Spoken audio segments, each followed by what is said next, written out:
Welcome to Pulse episode 38. It's Christmas time and, well, as expected, the news hasn't slowed one bit. I had to cut quite a bit of news from the show this week and I'm really sorry about that, but you will still be able to find it in the dreaded links below.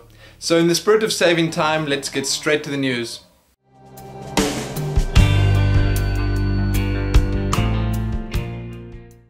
The guys and girls from over at Blizzard Entertainment have wished us all a safe and happy holiday season. To help spread the goodwill to wherever in the galaxy we may be, and to help celebrate the arrival of Great Father Winter, Blizzard have transmitted their new holiday cards to all their community websites. So if you check below or over at the official World of Warcraft or Starcraft websites, you'll be able to find those cute and entertaining holiday cards from Blizzard themselves. Enjoy! I nearly forgot about this, but the Cataclysm print ad and YouTube commercial contests have been completed and the winners have been selected. Blizzard have sent their thanks out to all the talented artists and community members that seized the opportunity and made the contest the smashing successes that they were. They also said that it was, obviously, pretty tough to choose the winners from such an amazing batch of entries. Nevertheless, you can find the winning image and video below, and I gotta say, they really are worth a watch. Blizzard seems to have saved the best, or at least most extravagant, for last when it comes to the BlizzCon 2010 costumes. This is the third and final entry of the top 3 costumes from BlizzCon 2010. We're treated with a look at none other than Illidan Stormrage. So if you don't know the amount of painstaking detail that went into creating those wings, hoofs and horns, then you'd better read the full story below. It was written by Armando, who won 2nd place for his towering and fearsome reproduction of Illidan. You can also find the 3rd place winner below. She was dressed as Ysera and her costume was no less impressive. Enjoy. If you haven't experienced the intense strategic combat of Starcraft 2 Wings of Liberty just yet, you can get into the action today with the newly released Demo Edition. Yes indeed, it was released just a couple of days ago for the PC and Mac, so if you absolutely have to test the wares before purchase, then you know exactly where to look. The demo features the first 3 missions of the Starcraft 2 single player campaign and unlimited playtime against AI as the Terran race. The demo does give you the intro cinematic and a little dose of the story, so it's probably just enough to get you hooked and just enough to make you go out and buy the game for yourself. Enjoy. Starcraft 2 has snagged yet another nomination, or mention at least, this time in the Time Top 10 of Everything lists. Sadly for us Starcraft and Blizzard fans, the game only managed a number 9 on the top 10 list, with Alan Wake taking number 1. Still though, it is on the list and that alone is a pretty impressive feat. So if you're interested in the rest of those top 10 of everything of 2010 lists, then you can check those out below along with their mini write-up of Starcraft 2. Just a quick random side notice mention, it seems like the map Shakura's Plateau has been removed from the Starcraft 2 1v1 ladder map list. There's been no official word about this just yet, but there have been rumors floating around that there was an invisible building exploit on the map, so if you want to read more about those rumors and the fact that the map is actually gone, you can check that out below. As I mentioned at the start of the show, I'm not going to be able to fit all the information that I want to into this video, so I'll probably be using the scrolling bar a lot more in this episode, and you'll be able to see, if you watch it, what you're missing out on and what extra stuff you can find in the links below. The GOM TV Global StarCraft 2 League's 3rd season has finally come to an end. The final best of 7 between TSL Reign and OGS MC was an epic enough conclusion for this season. There was even an added bonus for the audience. Both players that were sitting in booths that moved forward with each win, forward towards the trophy they were battling it out for. That, if anything, must have added quite a bit of extra stress and tension to these games for the players. As usual, I won't be fully detailing the games here, but I will point you in the right direction to a couple of great sites that did amazing coverage of the event. So, the results. OGS MC played incredibly well in the finals and he managed to take TSL Reign down with a score of 4-1. MC from the clan Old Generations has managed to win GSL Season 3. That makes him our first non-Zerg winner and he walks away with a life-changing amount of money. Apparently upon entering Season 3, MC declared that the season was his and that no one would be able to stop him because he had it all figured out. Yes, he did. So one last congratulations to Jang Min Chul, OGS MC, he definitely deserves the win and everything that comes with it. With the GSL Season 3 concluded and 2010 fast coming to an end, it's time to look to the future. The Code S groups for the GSL Season 4 have been released and quite a few players are slightly unhappy about the groups as they are. 3 OGS members in one group, Jinro and Idra in another, oh my goodness. Well, that's just the way of things. I guess if they're gonna win, they're gonna win. It doesn't matter what group they get put in. So you can check those groups out below and let me know what you think about them. Are we in for a treat next year? Mass upsets, more of the same? I think it's going to be pretty exciting. Let's not forget about Code A though. The qualifications have been completed and we have our list of participating players. For those of you that don't quite understand exactly how it works, there are a couple of posts that I've linked below that detail all the details about the Code S to Code A to Code S to Code A happenings. Anyway, so check those full lists out below, see how it works, and get ready for GSL Season 4. The first set of Code S games are happening on the 2nd of January and the first set of Code A games on the 3rd. That's pretty soon. GOM TV once again had something interesting planned for the downtime between Season 3 and Season 4. They mentioned via their Facebook page that from the 22nd till the 24th of December they'd be broadcasting their Gisado Challenge for free via their website. The 22nd was Zerg vs Terran Day and the following matchups were on the following days. So if you want to learn more about that or try watch that Korean live stream, then you can check that out below. Now for a couple of interviews, and as I mentioned, I'm only going to talk about the most interesting ones here. You're going to have to find the rest of them you know where. John, the translator we're so used to seeing and hearing between games at GOM TV events, has finally been interviewed. He talks about how he got to work at GOM TV, his first impressions of Tasteless and Artosis, which I'll tell you about in just a second, and how watching the GSL every single day helps improve his Starcraft 2 game. In the interview we also learned that GOM TV is apparently going to be setting up a team house near their headquarters for foreign players, so they won't have to pay for their stay in Korea while competing. He also mentions GOM TV's plans for having qualifiers for future seasons of the GSL all around the world. The best part about the interview though was John's first impressions of Tasteless and Artosis. He thought that Artosis was cocky and arrogant and Tasteless was just plain stupid. He did in fact later realize that that was not the case and that they were incredibly nice guys. So you can check that video interview out below, courtesy of VT Gaming, and you can also see a nice image of the speech that made him famous during the Season 2 GSL finals. The original poster of this warned me, so I'll be warning you. Warning.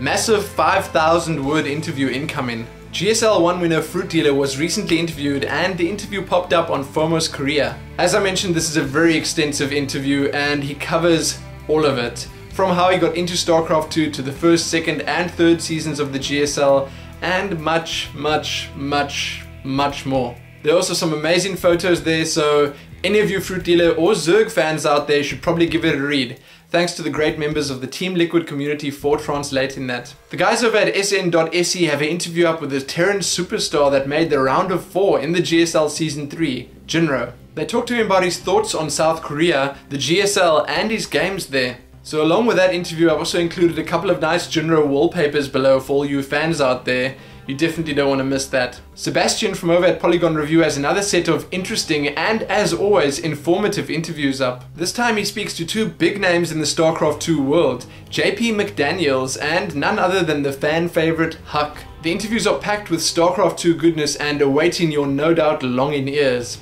Enjoy. Like clockwork, the top 200 lists have been updated once again. Below you can find the US, EU, Southeast Asia and Korean top 200 lists. In local news, this past weekend yet another truly exciting and epic StarCraft 2 event concluded, the Fujan Devastation tournament. Although we might have had Chase in the finals once again, this time he was joined by a rather fresh name, the Protoss playing Hank. The Protoss vs Protoss finals were nail-biting stuff, with Chase only barely scraping through to secure the victory with a score of 3-1. The entire weekend was lots of fun and it's great to see how the Fujan guys have stepped up their game since their first tournament. You can find the full results below and probably the replays too over at the Fujan website, so thanks to those guys for hosting yet another great tournament and we look forward to a lot more from them in the future. The Do Gaming StarCraft 2 championships have been announced and the registrations are in fact open.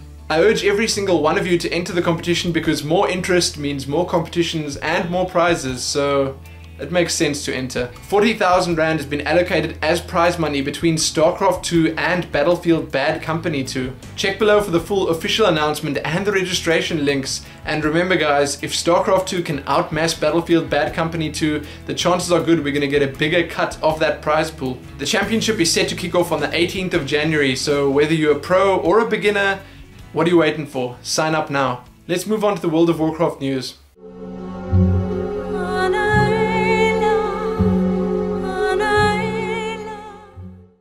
Tom Chilton, during a recent interview with GameSpot, recently reconfirmed Blizzard Entertainment's desire to release expansions more frequently than they currently are. So now that the world of Azeroth has been reshaped, they say that they've crossed a big hurdle and they plan to release yearly expansions. Nothing's set in stone yet, this is just what they want to do. So in short, this would mean less content patches, but it would also mean more content being released with the expansions themselves. I'm not really sold on either method. I do like the content patches, but I also think that releasing yearly expansions could work too.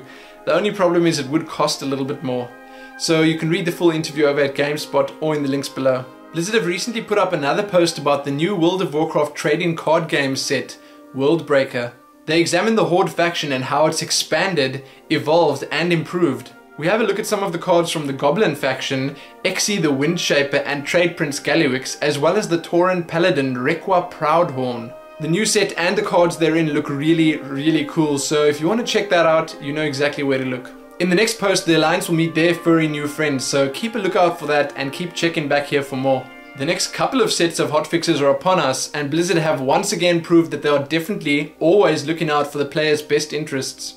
The biggest change in these new hotfixes is probably that you can now transfer up to 80,000 gold with a character that's level 81 or above. Rare archaeology finds now provide triple skill points. Oh, and Shy Twilight Highlands turkeys are now coming out to play for achievements. The batch of hotfixes for the 21st include a bunch of arena and PvP orientated changes and some raid content nerfs. There are obviously a bunch of class changes, achievement changes, profession changes and a bunch of other stuff as well, so you can see the 20th and 21st of December's lists in the links below. Along with these hotfixes, another little quick fix was applied. Apparently non-crafters can no longer need on Chaos Orbs. Even more fixes, yes, we're nearly done with them. Pretty recently there were some changes made to PvP ratings and conquest items. As some of you may or may not know, there was a recent issue that allowed players to reach unexpectedly high matchmaking values. That issue has since been resolved, but some strange things happened while it was active. To fix things, Blizzard have temporarily upped the rating requirement to wear or purchase some of these items. Don't worry though, things will be back to normal soon, so if you were affected by this, you can read the full quote below. There are a couple of smaller pieces of World of Warcraft news, so let's have a look at those. The guys and girls from over at TankSpot have not stopped or slowed their quest to bring us the very best in World of Warcraft Cataclysm guides. Below you can find their next set of instance guides, raid guides and boss fight guides. I gotta say, if you're having any problems with any of those encounters or instances, you can just watch one video and kiss all your problems goodbye. There really are way too many good guides to mention here, so just check the links below and you'll find a full list. If you're more interested in raid progress than actual guides, then you can check Mana Flask or MMO Champion for regular updates on that. Sticking with guides for a second here, below you can find a bunch of guides from the guys and girls over at Wowhead, covering pretty much everything in Cataclysm. Their most recent edition is a companion pet guide for World of Warcraft Cataclysm. It covers every single pet that you can find, craft or buy. MMO Champion also has a nice post up covering all those hard to find beasties in the new areas of Azeroth. So if you want to know exactly where to find those mount drop-in rares or those 5-man bosses that came with Cataclysm, then MMO Champion definitely has you covered. Time for some interesting World of Warcraft statistics. Raptor recently, after much studying, spying and calculation, revealed that the top 11% of World of Warcraft players make up more than 50% of the time spent in-game. That's absolutely crazy. I guess it does make sense though, and I gotta say I think I do know a few people that fall in that top 11%. So if you're interested in that, and another story that actually ties in with that about a player that spent 149 hours playing World of Warcraft in its first week of release, then you can find those both below. That's it for the World of Warcraft news. Let's head on over to the long-awaited Diablo news.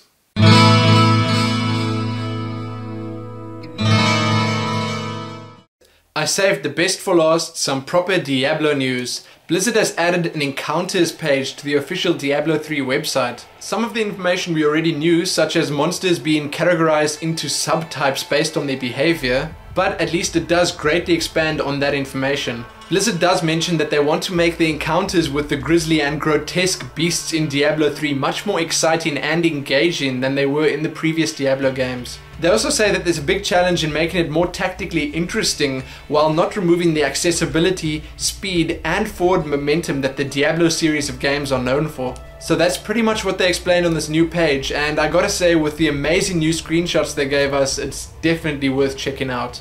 The core attribute system that Diablo 3 has been using up until now has been changed pretty thoroughly. The game is migrating from using a strength, vitality, willpower and dexterity system. It's moving to a system that uses attack, precision, vitality, defense and willpower. Whoa, those are some interesting changes, and the biggest theme here is that none of these stats have secondary effects. The new stats are pretty easily understood. Attack increases damage, precision increases crit chance, vitality increases health, and defense reduces damage taken. Willpower works as the energy attribute for your character, and that obviously depends on which class you're playing and what resource they use. The whole system does sound a little confusing at first, and it's weird that Blizzard would decide to change from it, but it does fit in with their ease of use and fun to play mantra. Bashiok does warn everyone that it is a fairly info-heavy write-up, so if you want to stay in the loop with absolutely everything Diablo related, check it out. Only a couple of smalls this week, oh, I know. But thanks to Diablo INC gamers and DiabloFans.com for being as up-to-date as they always are. Firstly, let me just get this out of the way. PC Gamer has posted a nice write-up of their experience of Diablo 3 at BlizzCon 2010. Yes, I'm not quite sure how they even still remember that experience this far out, but it's there and it's definitely worth checking out. Next we have the Diablo Twitter account and Bashiok joking about how many floppy disks it would take to install Diablo 3.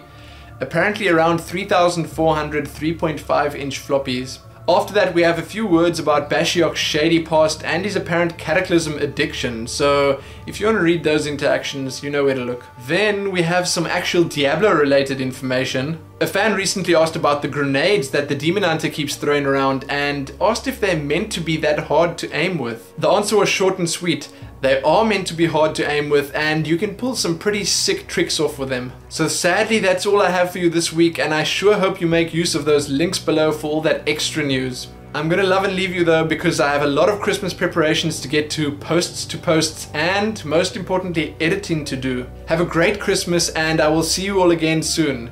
I'm not taking a break between Christmas and New Year, and you will in fact be seeing your Pulse episodes. So as a great commenter on one of my videos once said, hit the like button, it helps. And most importantly, happy holidays.